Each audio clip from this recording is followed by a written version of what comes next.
గౌరవ ముఖ్యమంత్రి చంద్రబాబు నాయుడు గారు నిన్న ఢిల్లీ స్థాయిలో సిఆర్ పాటిల్ కేంద్ర జల మంత్రి సమక్షంలో ఆంధ్ర తెలంగాణలో గోదావరి వాటర్ గురించి డిస్కషన్లో పోలవరం బనకచెర్ల ప్రాజెక్టు గురించి చేస్తున్న ఈ ప్రయత్నాలని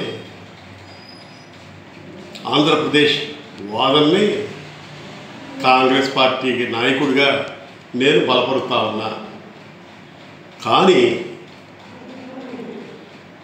పోలవరం బనకచెర్ల ప్రాజెక్టు ఆంధ్రప్రదేశ్ రైతాంగానికి, సాగునీటి రంగ ప్రముఖులకి, రాజకీయ పక్షాలకి, రైతాంగ పక్షాలకి ఎవరికీ ఇష్టం లేదు.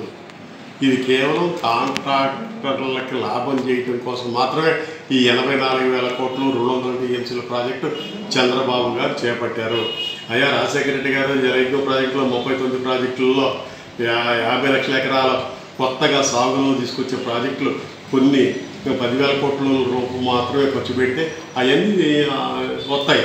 అవన్నీ వదిలేసి వెలుగొండ ప్రాజెక్టు వదిలేసి, అంద్రినీవా వదిలేసి, సుజల గాలేరు నగరి వదిలేసి, ఉత్తరాంధ్రకి సంబంధించిన వంశధార ప్రాజెక్టుని వదిలేసి, పోలవరం ఎత్తును తగ్గించేసి ఏంటి మీరు బాగుకునేదని చెప్పి మేము అడుగుతా ఉన్నాం. అవన్నీ పూర్తి చేసిన తర్వాత అప్పుడు గోదావరి వరద జలాల గురించి మనం మాట్లాడుకున్నాం. అసలు ఉన్న ప్రాజెక్టులు పూర్తి చేయకుండా, విభజన చట్టంలో ఉన్న ప్రాజెక్టులు పూర్తి చేయకుండా మళ్ళీ వాళ్ళతోటి పోటాడటం ఇదంతా కూడా రాష్ట్ర ప్రయోజనాలకు భంగం కలుగుతూ ఉంది. మేమేమంటామంటే అయ్యా మిగులు జలాలు, వరద జలాలు చివరి ప్రదేశం మనకే హక్కు ఉంది. కానీ మనం కొన్ని ప్రాజెక్టులు పనులు పూర్తి చేయాల్సిన అవసరం ఉంది.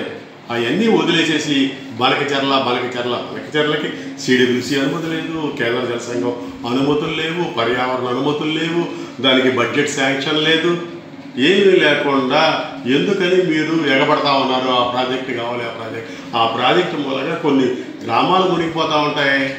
దాదాపు 100 కిలోమీటర్ల లోపు అటవీ భూమి ముంపు గురవుతూ ఉంటుంది. మీకు ఎట్లా అనుమతి ఇస్తారో, ఎందుకని దీనికోసం పట్టుబడుతున్నారో? కాంట్రాక్టర్లకి లబ్ధి చేకూర్చడం కోసం దాన్ని ఆ బనకచెర్ల ప్రాజెక్టు ఏటీఎంగా తెలుగుదేశం పార్టీకి ఉపయోగపడటం కోసం మాత్రమే ఇది చేపట్టారు. ఇది మంచి పద్ధతి కాదు. ఈ ప్రాజెక్టుని కాంగ్రెస్ పార్టీ వ్యతిరేకిస్తూ ఉంది.